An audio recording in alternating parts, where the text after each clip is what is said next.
Bismillahirrahmanirrahim. Alhamdulillahi rabbil alamin, wassalatu wassalamu ala rasuli rabbil alamin, nabiyyina Muhammad ibn Abdullah wa ala alihi wa sahbihi wa man walah, amma ba'd. Alhamdulillah kita dapat meneruskan pengajian kita dalam tafsir suratul A'raf, siri yang ke-26. InsyaAllah ini siri yang terakhir dalam surah ini. Pada pagi Rabu 7 hari bulan 10 2020 bersamaan dengan 19 Safar 1442. Sambungan kita bermula di ayat 199.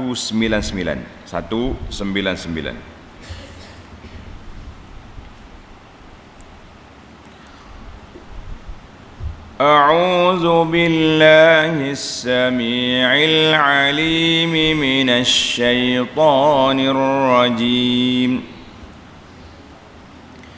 خذ العفو وأمر بالعرف وأعرض عن الجاهلين وإما ينزغنك من الشيطان نزغ فاستعذ بالله إنه سميع عليم إن الذين اتقوا إذا مسهم طائف من الشيطان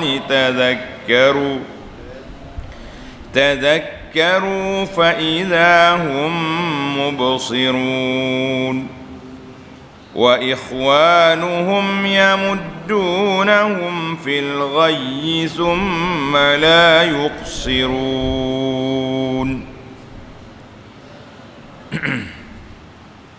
Ayat ini, ayat 199 yang dipanggil usulul akhlaq al-ijtimaiyah, asas kepada akhlak kemasyarakatan. Kita dalam masyarakat ni ada etika, ada tata kelola dia panggil, ataupun bahasa sedak kita akhlak. Itu yang paling top. Etika ke, tata kelola ke, tata cara ke, apa benda, akhlak itu yang diguna dalam hadis-hadis Nabi sallallahu alaihi wasallam. Ahsanuhum akhlaqa, orang yang paling baik akhlak. Maka dan juga cara nak muqawamatus syaitan, bagaimana kita nak lawan, kita nak menentang gangguan syaitan. Dia panggil gangguan syaitan. Khuzil afwa, terimalah apa yang mudah dilakukan. Satu tanda, dia ada tiga dalam ni. Wa'mur bil urfi, dan suruhlah dengan perkara yang baik. Itu yang kedua. Yang ketiga, wa'arid 'anil jahilin, serta berpalinglah, janganlah hiraukan orang-orang yang jahil, yang degil dengan kejahilan. Dalam ayat 199 ini dia panggil etika, adab, bagaimana kita berinteraksi dengan manusia lain, kan?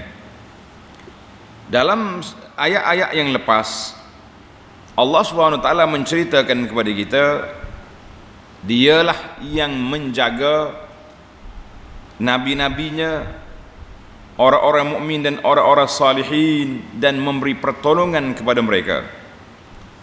Berhala-berhala yang mereka sembah itu tidak ada kuasa sekelumit pun. Macam mana nak ada kuasa, dia sendiri pun ketuk kayu, tokok kayu, ketuk batu, buat dengan buah tamah, macam-macam. Kita ketepikan semua ajaran-ajaran yang tak betul itu. Maka di sini diajar kepada kita al-manhajul qawim, cara yang begitu kuat, yang baik, was-siratil mustaqim fi muamalatin nas, iaitu jalan yang lurus dalam berinteraksi dengan manusia. Jadi ayat ini mengandungi usulul fadail, asas kepada kebaikan, kelebihan, asas perundangan, dan juga diikuti dengan akidah, dan juga mantapkan iman, jangan goyah, jangan duduk berpaling, lawan je syaitan, jangan kita rasa lemah dengan dia. Jadi alhamdulillah para pelajar sekalian, dalam ayat ini Allah sebut yang pertama, khuzil afwa, terimalah apa yang mudah. Kita dalam kita berinteraksi dengan manusia, kita ambil yang mudah-mudah ya. Tak usah nyusah. Kan, tak payah kita susah-susah. Sama juga dalam agama ini kita mempermudahkan. Sebagaimana dalam hadis Nabi sallallahu alaihi wasallam yang dikeluarkan oleh Imam Ahmad dan juga Bukhari dan Muslim daripada Anas, kata Nabi sallallahu alaihi wasallam, basyiru wa la tu'assiru. Permudahkan, yassiru wa la tu'assiru. Permudahkan urusan, jangan payah. Dalam mazhab Islam ni ada yang mudah, dalil pun jelas, kita ambil yang tu. Kenapa kita nak pergi ajar kepada orang yang payah-payah, yang susah-susah, sampai mereka orang tak boleh nak buat? Jangan. Basyiru wa la tunaffiru. Banyakkanlah beri khabar gembira, jangan banyak meliarkan orang daripada agama. Kan? Khabar gembira. Awak masuk Islam, awak selamat gini-gini, kan? Kamu dia terima Islam, baru kita ajar dia solat, bagaimana yang lain. Ini dah ni orang yang nak masuk Islam, masuk Islam, masuk. Berani nak potong, potong dulu. Lari kawan tu, main potong-potong pula ni, kan? Jangan kita ajar yang itu. Termasuk dalam al-afu di sini, iaitu orang yang putus hubungan dengan kita, silaturahim, kita hubungi. Orang yang buat salah dengan kita maafkan. Orang kasar dengan kita berlembut, dan lain-lain lagi akhlak-akhlak yang mulia. Masya Allah, tabarakallah. Yang kedua, wa'mur bil urfi, dan suruhlah perkara yang baik. Dia panggil al-amru bil ma'ruf. Benda ma'ruf ini iaitulah semua perkara yang membawa ketaatan kepada Allah Azza wa Jalla dan juga buat baik pada manusia. Tak kira itu dipanggil ma'ruf. Dalam ayat Quran Tuhan kata wal takum minkum ummatun yad'una ilal khair. Allah Taala suruh kita buat benda, panggil kepada yang baik. Ta'muruna bil ma'ruf wa tanhauna 'anil munkar, larang benda munkar, itu dia panggil suruh kita buat yang baik. Yang baik itu mengikut keadaan lah, mengikut dalam, dia panggil dalam uruf, dalam suasana kita hari ini. Jadi yang pertama Allah Ta'ala kata jangan duk kasar-kasar, jangan menyusah. Yang kedua kita pergi ambil apa dia, amar ma'ruf, dan juga kita melaksanakan nahi munkar. Yang ketiga wa a'rid 'anil jahilin, dan janganlah hirau orang-orang yang jahil, degil dengan kejahilannya. Kita tak usah ambil kira sangat dengan orang-orang jahil ni. Kalau tidak, benak kita. Semua benda dia nak komen yang belakang, bahasa-bahasa pula yang cukup menakutkan kita. Lah, kalau orang kita tahu dah dia ni jahil, duduk komen kita, jangan duduk layan, jalan terus. Itu dia kata. Jadi itulah di antara tiga yang diajar oleh Allah Azza wa Jalla kepada kita. Ayat ini menariklah, kan? Menarik. Pernah satu kisah di zaman Sayyidina Umar radhiyallahu anhu, orang mari cakap kasar dengan dia. Nama dia Uyainah bin Hisan. Dia mari jumpa, dia kata, ya Ibn al-Khattab, mu tak bagi harta banyak, tapi kamu ni bakhil, tak bagi dengan kita dan tidak berlaku. Tak berlaku adil. Ghadiba Umar nak marah, nak ambil Umar biasa, nak ambil tindakan. Jadi seorang sahabat lagi nama dia Hur bin Qais. Umar dia kata, ya Khalifah, Allah Ta'ala ajak kepada khuzil afwa wa amur bil urfi wa arid anil jahilin. Tangan duduk kasar lah kita ni, ambil yang mudah-mudah, suruh yang baik. Orang jahil jangan dilayan dia. Sayyidina Umar radhiyallahu anhu seorang yang waqafan inda kitabillah, kena nasihat ayat Quran ini, dia pun tak apa selalu. Maaflah, tak apa. Orang jahil tak erti, kasar, lepaskan dia. Masya Allah, tabarakallah. Baik, ini dia panggil tiga adab etika dalam kita berinteraksi dengan manusia.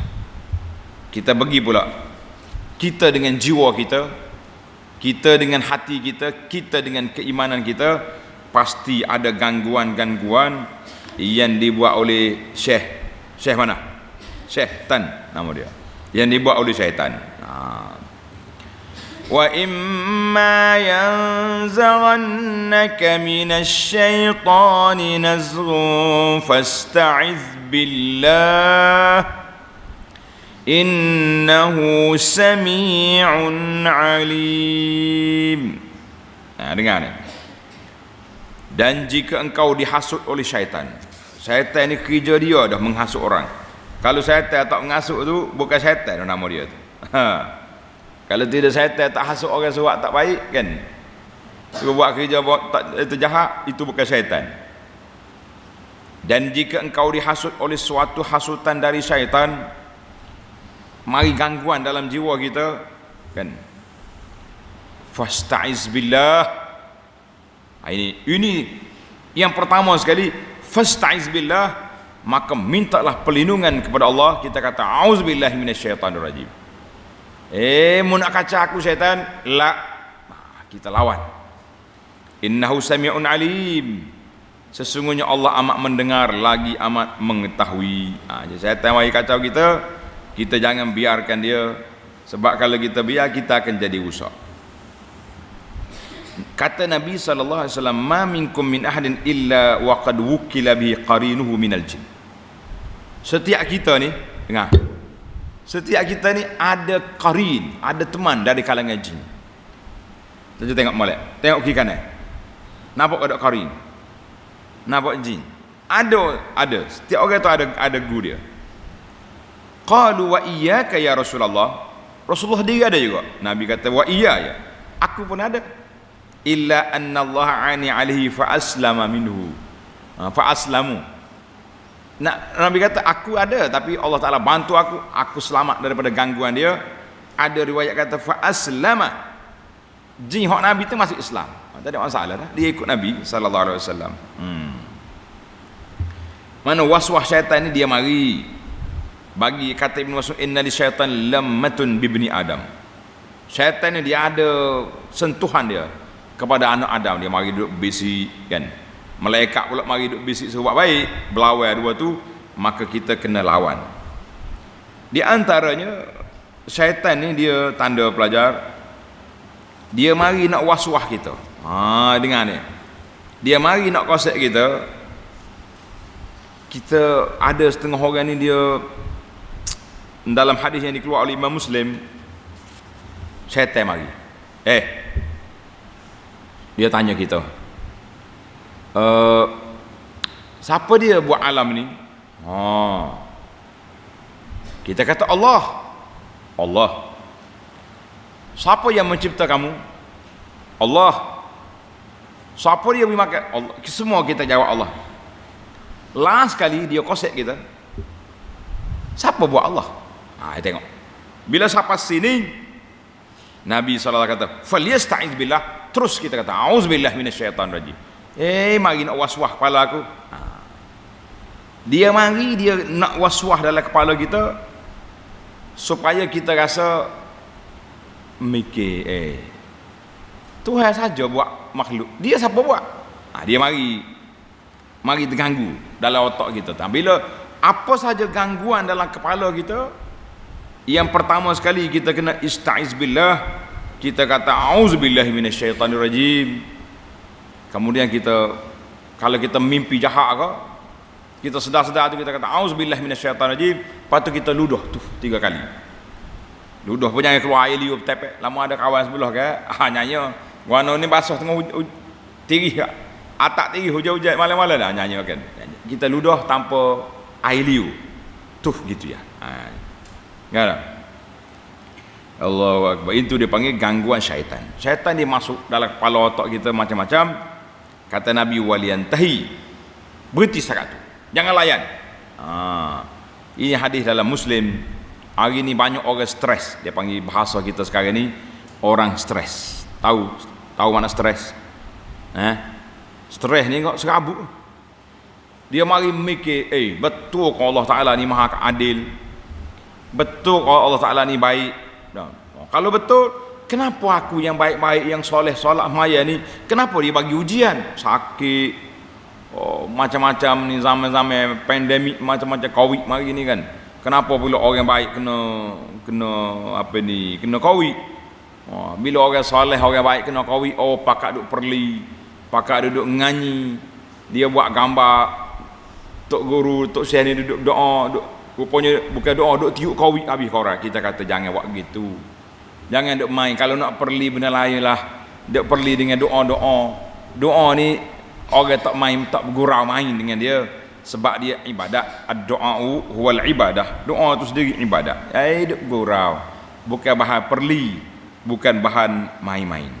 Jadi para pelajar sekalian, 3 cara kita. Yang pertama, khuzil afwa. Kita dengan orang ambil yang mudah-mudah, yang simple, tak usah duduk berat-berat kan. Buat yang mudah-mudah. Kemudian jalankan tugas, suruh orang buat yang baik-baik. Yang ketiga, kita dengan syaitan mesti ada ketahanan, benteng diri.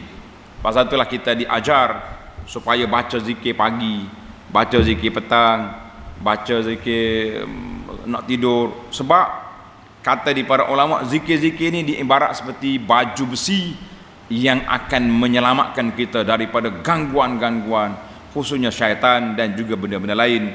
Wal'iyazbillah. Allahu Akbar. Tengok ayat 201. Innal ladzina ittaqaw idza massahum ta'ifum minasy syaitani tadzakkaru فَإِذَا هُمْ مُبْصِرُونَ. Tengok sikap kita bila kita terganggu, digoda oleh syaitan, bagaimana cara yang kita nak menangani. Tadi kita da'auzubillah minasyaitan aja kan. Ini ada. Sesungguhnya orang-orang yang bertakwa, apabila mereka disentuh oleh sesuatu imbasan, hasutan dari syaitan. Maknanya ialah kita ni manusia, kadang-kadang terjebak juga dengan hasutan syaitan tu kan. Dia mari juga. Apa nak buat? Maka ingat kepada ajaran Allah, maka dengan itu mereka nampak jalan yang benar. Mana kalau kita rasa terganggu, kita ni terjebak dengan mungkar dan maksiat, contohnya wal'iyazubillah, maka pada ketika itu kita kena kembali kepada jalan Allah Azza wa Jalla. Kita gilak balik iman kita, pergi belajar, pergi jumpa ustaz-ustaz kita, minta motivasi keimanan. Tanya pula, hak aku buat ni halal ke haram, baik ke tak baik. Kalau haram kita terus tinggalkan kan. Kalau yang halal kita ambil. Ini cara bagaimana kita nak tazakkaru. Kan dalam selalu kita baca ayat wa zakkir fa inna zikra tanfa'ul mu'minin. Beri peringatan itu memberi faedah kepada orang mukmin, orang beriman. Jadi kita hari ni pun bila kita rasa ada benda tak kena, tadzakkaru, terus kita ingat kepada Allah Azza wa Jalla. Jangan buat benda-benda yang pelik-pelik, supaya kita selamat insya-Allah. Wa ikhwanuhum yamuddunahum fil ghayyi thumma la yuqsirun. Sedang saudara-saudara syaitan. Berat ayat dia kata saudara-saudara syaitan dibantu oleh syaitan lain pula. Dalam melakukan kesesatan, kemudian mereka tidak berhenti-henti melakukan perbuatan yang sesat, lagi menyesatkan itu. Masya Allah, tabarakallah. Jadi ikhwanuhum, syaitan kafir, asyayatina minal kuffar. Tak kira dia tu syaitan sengoti, yang kita kata syaitan yang tak nampak, ataupun minal jinnati wan nas, termasuk di kalangan syaitan manusia. Kita ni syaitan hak kita tak nampak kan. Satu kes tu kena cari orang-orang baca jampi lah. Tapi syaitan hak nampak ni, Hak mari duk goda kita ni. Alah, muda lagi. Tos duduk. Kita buatlah enjoy dulu bahasa orang sekarang ni kan. Enjoy ke apa enjoy? Kita kena tengok kawan kita hak mati Ramadan. Dah, itu dia panggil gangguan syaitan. Dia mai kacau kita. Bila dia kacau, kita jangan ikut dia. Jadi kalau di antara cara kita nak bertaubat, iaitulah hijrah, tinggalkan kawan-kawan yang tidak baik dan berhijrah, berpindah daripada tempat yang tidak baik. Berpindah daripada tempat yang tidak baik. Kalau tidak kita jadi takut. Jadi pokok syaitan ni, syaitan tak nampak, syaitan tak nampak, dua-dua tu syaitan belaka. Asalkan nak ajak orang buat benda jahat, maka kategori dia di bawah kategori syaitan. Wal iazubillah. Kita minta berlindung Allah Taala minasyaitanir rajim, daripada dua-dua jenis syaitan. Syaitan manusia juga syaitan hak jin semati. Dua-dua tu kacau belaka tu. Ngenak belaka kepada orang. Syaitan manusia ni berkuat juga. Baik. Kita pergi kepada ayat 203. Ittiba'un Nabi sallallahu alaihi wasallam al-wahya ilahi. Nabi kita ni sallallahu alaihi wasallam dia ikut wahyu arahan Allah azza wa jalla, dan juga kita akan kenal ciri-ciri keistimewaan Al-Quran. Tengok ayat 203.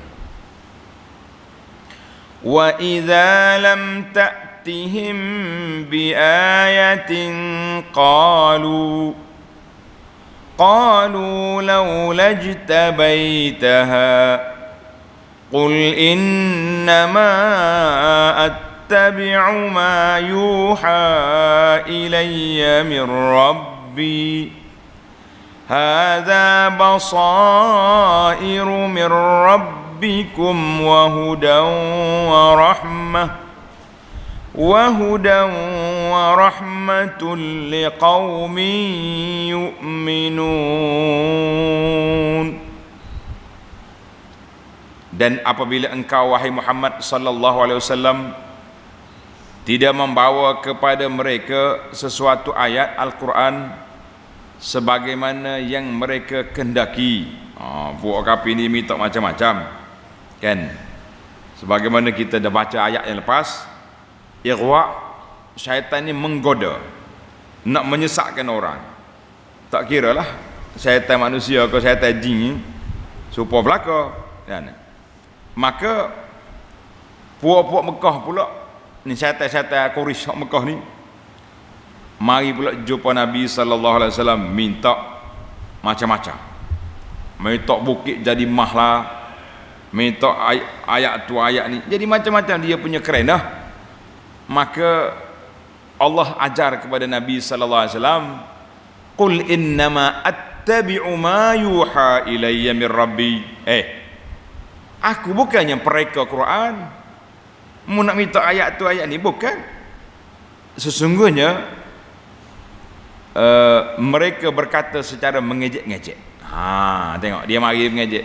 Laula apa ni? Mengapa engkau tidak bersusah payah membuat sendiri akan ayat itu? Muhammad, buatlah ayat-ayat lagi. Hari ni kita tak dengar yang barulah. Dia punya perli. Sakit kepala dengar perli buat kuris.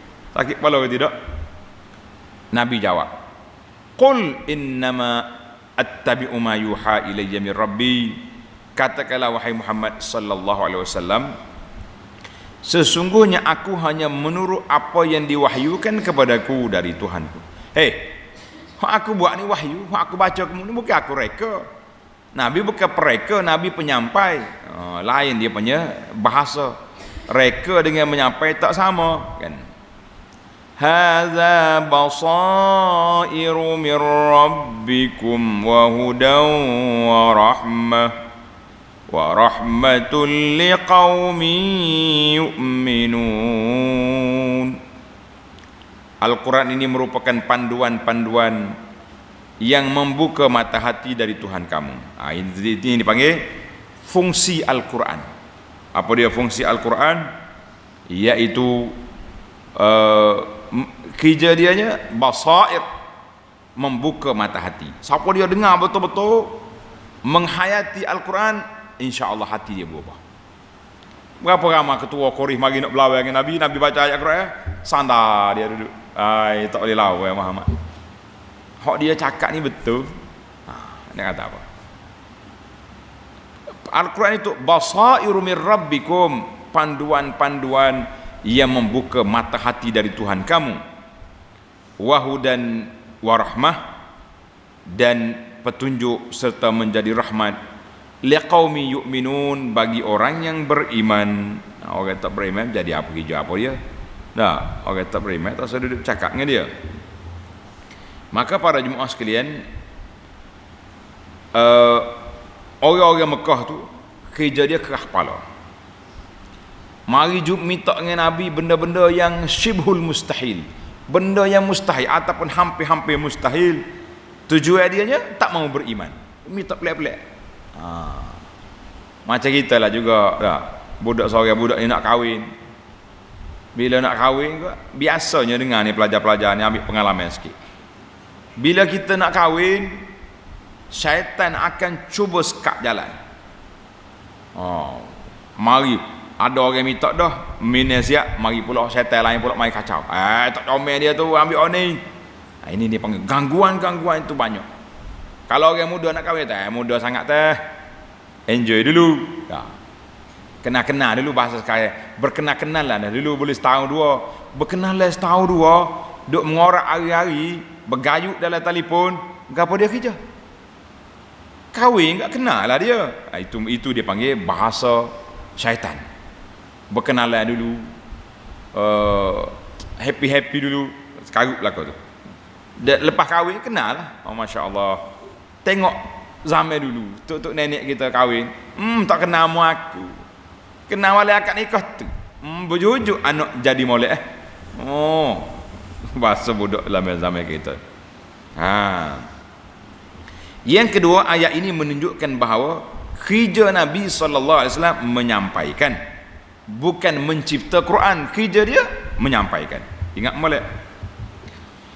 Yang ketiga, Al-Quran ini a'zamul mu'jizat, mu'jizat yang paling agung, dalalah, dalil yang paling jelas, hujah yang sangat nyata, kan? Maka dia ada 3 ciri keistimewaan Quran. Tanda yang pertama, mubassirun bil haqqi, yang menjadi penyuluh jalan yang benar, mengajak mereka kepada tauhid, beriman kepada Nabi, percaya kepada hari akhirat. Kalau kita terima hak ni, kita senanglah nak buat ibadat, sebab kita tahu ada pulangan dan ada kira-kira di hadapan kita. Yang kedua, fungsi Al-Quran tanzimul hayah bi ahsani al-tashri'at, menyusun kehidupan manusia dengan perundangan yang cukup lengkap. Cukup lengkap. Yang ketiga, hadin mursyid, menjadi pembimbing untuk jalan istiqamah dan rahmat kepada manusia di dunia dan di akhirat. 3 fungsi Al-Quran, kita kata alhamdulillah. Baiklah para pelajar sekalian, kita pergi kepada tajuk al-istima' lil Quran. Bagaimana kita diarah supaya mendengar Al-Quran. Wa tariqatu zikri, dan cara kita nak berzikir. Kita minta dengar Quran molek-molek, kemudian cara kita nak berzikir macam mana. Tengok ayat 204. Wa idza quri'al Qur'anu fastami'u lahu wa ansitu la'allakum turhamun. Dan apabila Quran itu dibacakan, dengar, ini adab etika. Apabila Quran itu dibacakan, maka dengarlah akan dia, serta diamlah dengan sebulat-bulat ingatan untuk mendengarnya. Dengar, supaya kamu beroleh rahmat, supaya kita dapat apa? Rahmat. Tengok nota di bawah 258. Setelah Allah Ta'ala menerangkan kelebihan-kelebihan Al-Quran tadi, penjelas, pemandu dengan undang-undangnya, dan pembawa rahmat kepada alam, itu asalnya. Maka dalam ayat ini diterangkan hal untuk mendapat rahmat dan faedah yang terkandung dalam Al-Quran itu, yaitu mendengarnya dengan sebaik-baik apabila dibacakan. Satu, serta diam dengan penuh ingatan untuk memahami pengajaran. Jadi Quran itu yang pertama sekali kita dengar, kita baca, kita tadabbur, memahami apa yang Allah nak kata kepada kita. Dan yang ketiga, beramal dengan isi kandungan Al-Quran. Beramal dengan isi kandungan Al-Quran. Kalau kita baca saja tak beramal, kurang. Quran tu bukan diturun untuk menjadi jampi serampah. Boleh kita jampi, tapi bukan itu objektif. Objektif besar dia nak membimbing manusia supaya beramal untuk mendapat manfaat di dunia, dan yang besar iaitulah manfaat kita di akhirat nanti, insya-Allah. Jadi ayat ni, bila turun Quran, fastami'u wa ansitu. Quran tu mendengar, kamu diam, jangan duduk cakap.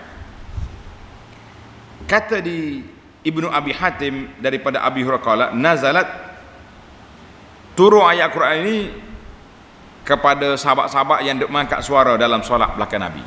Nabi duduk semaya, ada duduk bising belakang, duduk baca. Maka Allah kata diam, tak payah baca. Ada juga riwayat mengatakan ada sahabat kita ni bercakap dalam semaya, mula-mula lah tu kan. Macam-macam lah dia punya.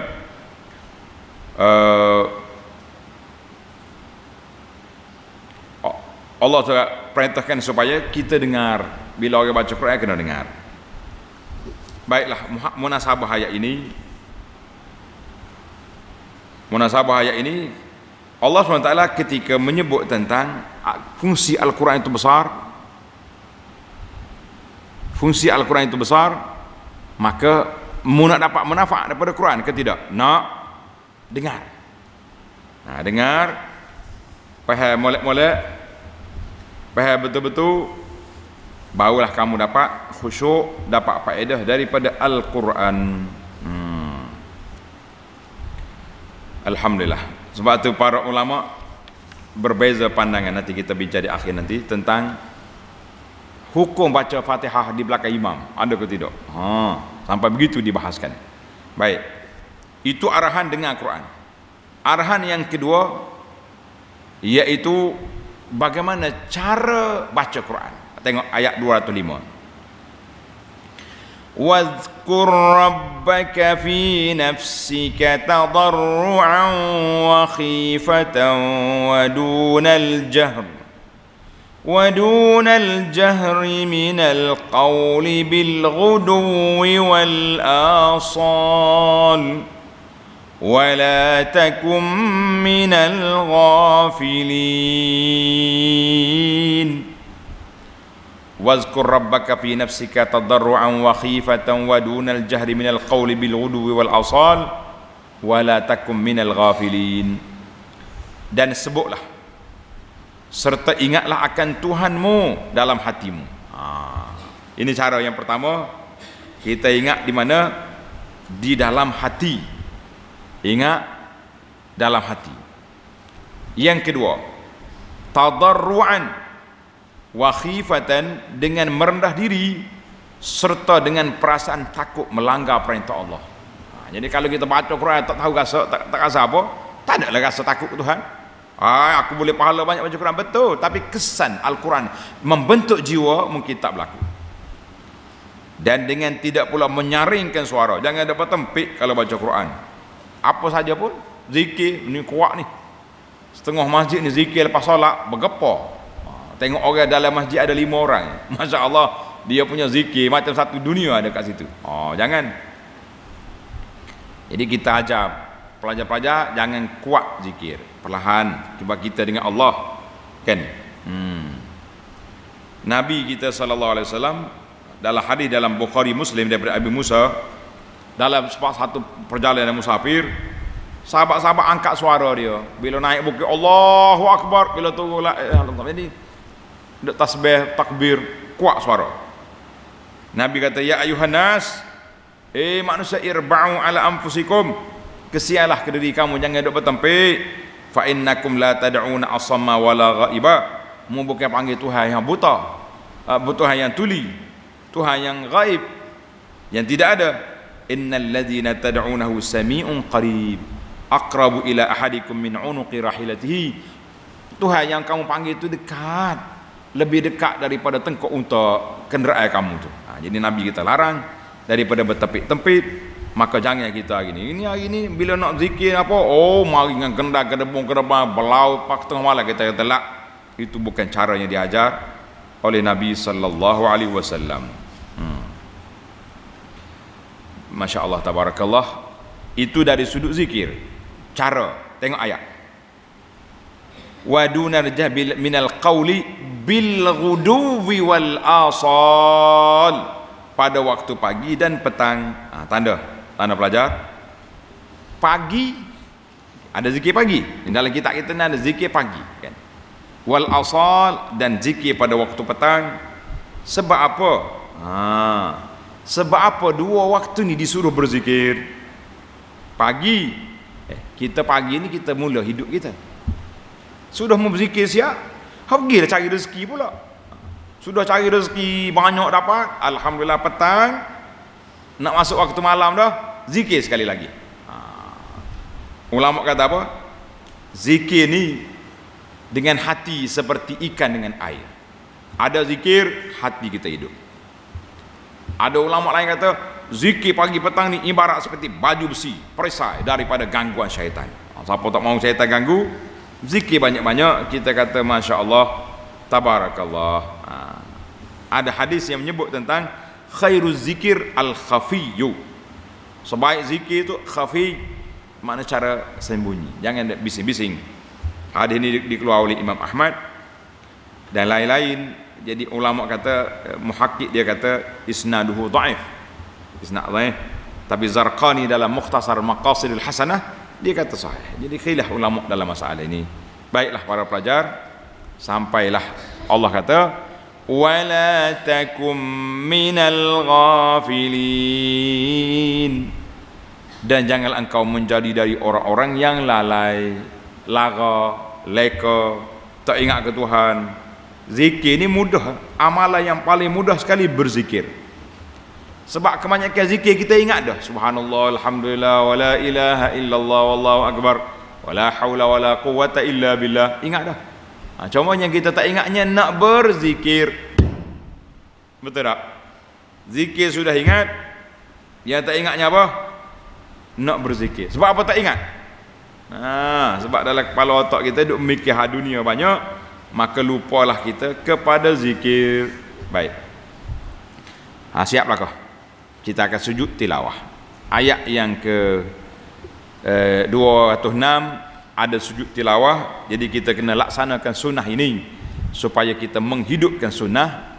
Bila sampai di ayat ini kita sujud sebagaimana perintah Allah Ta'ala kepada kita.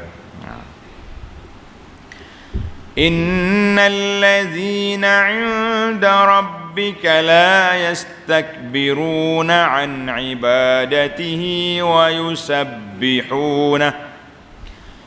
yusabbihunahu wa lahu yasjudun.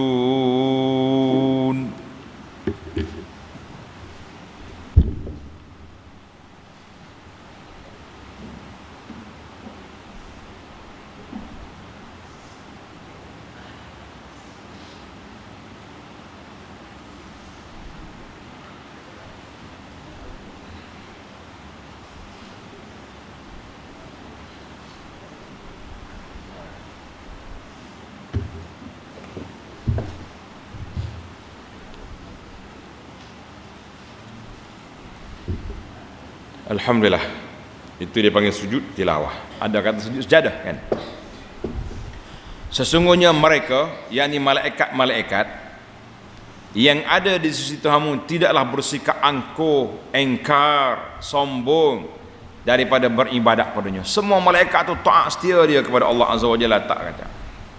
Dan mereka pula bertasbih baginya, dan kepadanya jualah mereka sujud. Jadi oleh kerana Allah Taala puji malaikat sujud, kita sujud lalu. Ini menunjukkan kebaikan. Tengok nota di bawah. Ini ialah ayat sejadah yang pertama di antara ayat-ayat sejadah dalam Quran. Para pelajar tanda, dalam Quran ini ada 15 tempat sujud tilawah. 15. Maka ayat suratul A'raf, akhir suratul A'raf ini ayat yang pertama sujud mengikut tartib mushaf. Tartib apa? Tartib mushaf. Jadi alhamdulillah, itu dia panggil adab kita dengan Quran. Mesti kita memuliakan Quran. Bila dibaca, kita kena dengar. Dengar perhati molek, jangan duduk bising-bising kan. Cuma khilaf ulama di sini tentang kalau kita solat jahriyah, maghrib, isya, subuh, belakang imam, kena baca ke tidak? Jadi Abu Hanifah kata tak payah baca belakang imam, maka dengar. Pasal ayat ni suruh dengar, kenapa kita nak baca pula? Tak juga dia. Tapi majoriti ulama lain kata tak ada. Kita kena dengar. Apabila imam baca, kita kena baca juga.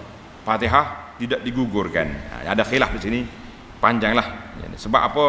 Dalam hadis Nabi sallallahu alaihi wasallam kata, la salata liman lam yaqra bi Fatihatil kitab.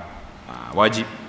Jadi alhamdulillah kita dah bahas panjang. Kalau tuan-tuan pelajar-pelajar nak tengok dalam tafsir kita kepada surah Al-Fatihah, adakah wajib, adakah khilaf? Yang penting khilaf. Ada pandangan yang kata Hanafi mengatakan boleh sebab ayat Quran yang suruh dengar. Tapi alhamdulillah ana sendiri memilih pandangan yang ditarjihkan oleh para ulama, bukan kerana kita ta'assub pada mazhab Syafi'i, tapi hadis yang mengatakan suruh baca Fatihah itu dia ni macam taksis kepada ayat Quran yang umum tadi. Kecuali dalam solat baca Fatihah. Sebab tu kalau kita imam lepas pada waladdallin, kita berhenti sekejap, jangan terus baca, bagi peluang orang baca Fatihah belakang kita. Jadi dapat dua-dua kan. Kemudian bila kita sujud, bila sampai kepada ayat sujud ni, kita diperintahkan supaya sujud. Sujud ni wajib ke sunat? Sudah kan. Imam Malik, Syafi'i, Ahmad laisa biwajib, tak wajib, sunat. Boleh kita tak sujud, boleh kita sujud. Sebagaimana kisah Sayyidina Umar yang dikeluar oleh Imam Bukhari, Umar baca Quran atas jadah, atas mimbar. Bila sampai ayat Quran ni, dia pun sujud. Nazala fasajada, sujud, orang pakat sujud belakang. Minggu depan dia baca ayat sujud, orang duk tunggu nak sujud, dia tak sujud. Umar kata, ayuhanas ala rislikum, hei manusia semua, sabar.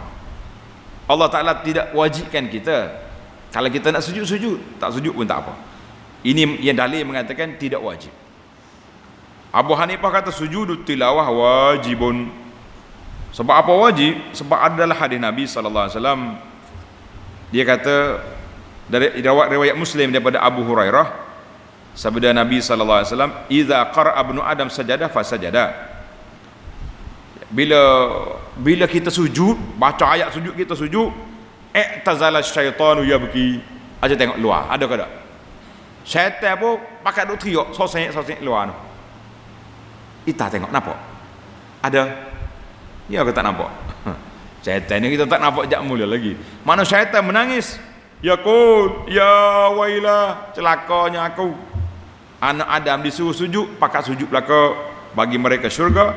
Wa umirtu bis sujudi fa abaitu falinar. Aku disuruh sujud, aku tak sujud, nakal aku. Jadi Abah ni apa kata? Wajib. Kita kata tak apalah. Ayat Quran itu tidak menunjukkan wajib. Ia menunjukkan kepada apa dia? Kepada fadilah, kelebihan. Baik. Isu yang ketiga, hal yahtaju ila tahrim. Kita nak sujud ni kita kena takbir, Allahu akbar. Boleh angkat tangan, lepas tu bagi salam, ke macam mana? Ikhtalafal fuqaha. Ulama beza pandangan. Mazhab Syafi'i wa Ahmad Ishaq yukabbir, dan dia boleh angkat tangan. Allahu Akbar, sujud, baru sujud. Sebab ada riwayat daripada Ibnu Umar sedemikian. Masyhur daripada mazhab Malik yukabbir laha fil khafdi wal rafi fis salah. Jadi lain pada solat tak ada. Kalau dalam semaya nak takbir. Jumhur kata wala salam, tak ada salam. Lepas kita baca ayat kita bangun sudah gitu ya. Syafi'i kata tak, beri salam. Masa telah ada setengah orang beri salam. Siapa dia beri salam dia? Awak lepas pada kita bangun sujud, assalamualaikum. Ada beri salam. Itu mazhab Syafi'i. Kalau bangun saja tak salam, itu lain pada mazhab jumhur, tak ada salam. Maknanya kita kata ada terbukalah dalam masalah ini, ada keterbukaannya, sama ada kita nak bagi salam ke tidak. Dia panggil tidak jadi masalah. Jadi ada setengah ulama kata sujud ini kita perlu kepada taharah daripada hadas dan najis, kita kena adak ke arah kiblat, itu adak dia lah. Adapun waktu bila kita baca Quran tanpa tempat sujud ya. Tidak ada waktu larangan. Ada juga setengah ulama kata dok, larang juga. Jadi kita kata kita ambil hak terbuka lah, senang. Jadi anak ringkas je di sini sebab masa kita terhad. Maka para pelajar, tinggal satu lagi bacaan. Bacaan kita dah ajarkan dalam perisai Muslim kita ada. Dia kata apa bila kita sujud tilawah?